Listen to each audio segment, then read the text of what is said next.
name's Gaylord Humphrey PlumBottom, former very successful businessman. I've decided that it would be important to help out some young chaps in wooing and courting the opposite gender. So today we will discuss the strategic courting of the other gender. Well, if it isn't my nephew, Humphrey Daggett, we're going to see if we can't help out old Humphrey here using a little bit of business strategy to help my nephew understand. We're going to talk about some strategies used in my successful businesses. As you all know, I was a very successful businessman in the cinema industry. To help us understand how I was successful, we'll use the Porter's 5 Forces model, which explains what happens within any industry. Here we have at top the barriers to entry. These are the certain things that help make it difficult for new competition to enter into the market. For instance, it's quite expensive to buy a whole new cinema. Below you see the threat of substitutes. This is the possibility of somebody not wanting to go to the cinema and possibly read a book. You have the supplier power here on the right. This is where possibly the makers of the movie are charging exorbitantly high prices. Here over on the right side you have buyer power. Possibly the people are cheap, or these youths, they don't want to pay as much money for our movies. Here in the center you have the competition. If a new cinema moves into town, it can get awfully difficult and sometimes ugly. Let's see how we can use these Porter's 5 Forces to help young Humphrey, my dear nephew. Here we'll watch as my nephew tries to enter the courting and dating industry. I want to go on a mission. Capital idea, Daphne. What thoughts on the matter do you have, Catherine? I think it's a blimey good idea. Or aren't you a pretty thing? Does anybody want to go to the cinema? Tell me, Oh, what dear, thoughts dear. do you have? You've done it all wrong. Back to the drawing board, Humphrey. Let's talk about what you could have done better using the Porter's 5 Forces model. First, we'll talk about the barriers to entry. When entering any industry, you have to do it with quite a shebang. You won't do it dressed like that. Well, now that's better.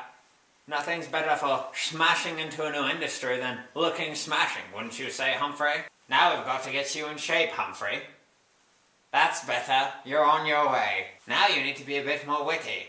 There were 2 blokes walking. That's and quite enough, Humphrey.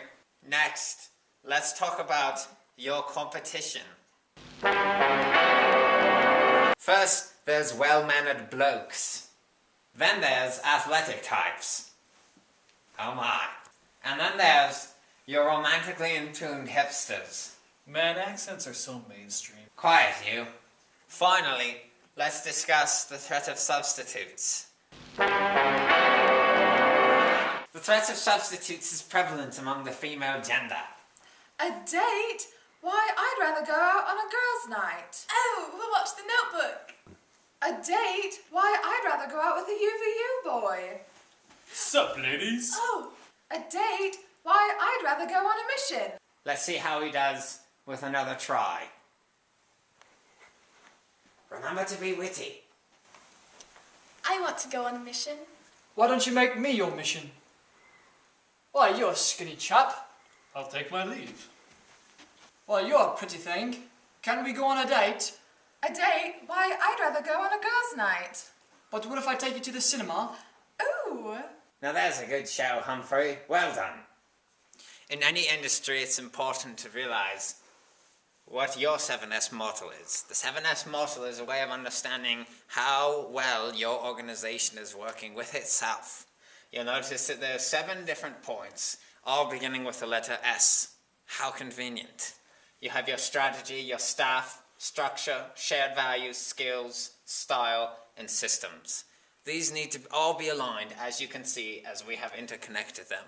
When there is a misalignment, oftentimes your business will fail. Well done, Humphrey, on getting your date. Now let's talk about how you need to align your S's to ensure success in courtship. We're going to focus on strategy, shared values, and your style. So, Humphrey, what's your strategy? I don't know.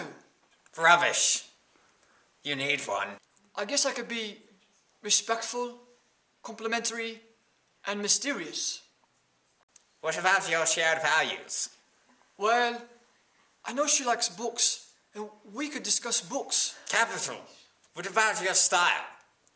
I could be a bit casual and show her that I'm a bit of a rebel. Now, Humphrey. Remember, these need to align. Now that's a misalignment, which is the recipe that spells failure. Think, Humphrey. Think of your strategy. How can you align your strategy with your style? Well, I could be very courteous and well-groomed. There's a go, chap. Now you're starting to make your alignments. Thanks for opening the door for me, Humphrey. Oh, Catherine, I'm just trying to be courteous. Say, here's a compliment. Why, you look lovely this evening. Oh, thank you. That's a sporty jacket. Where'd you get it? I don't know. Oh, mysterious.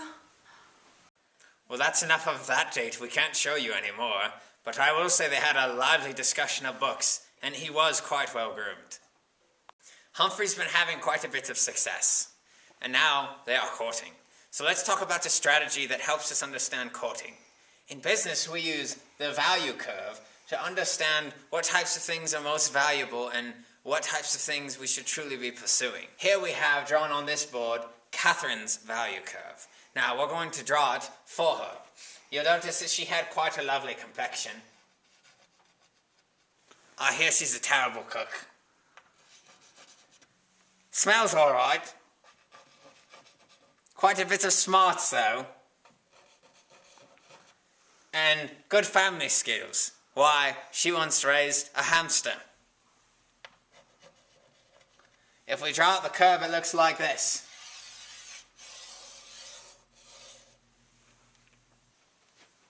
Say, that looks quite nice. Yes, it does, doesn't it? She is quite worth pursuing. So there you have it. It's important to remember strategy when you're considering courtship. Remember, as you seek your first date, put those 5 forces. Examine your competition. See what your strengths are. Identify the barriers to entry, and of course, be leery of those substitutes. Once you've begun your courtship, remember the 7S strategy. Keep all those S's in line. That's the ticket. As you consider your future together, remember the value curve, which will help you to identify the perfect mate. Say, whatever happened to Humphrey? I sure hope he's successful.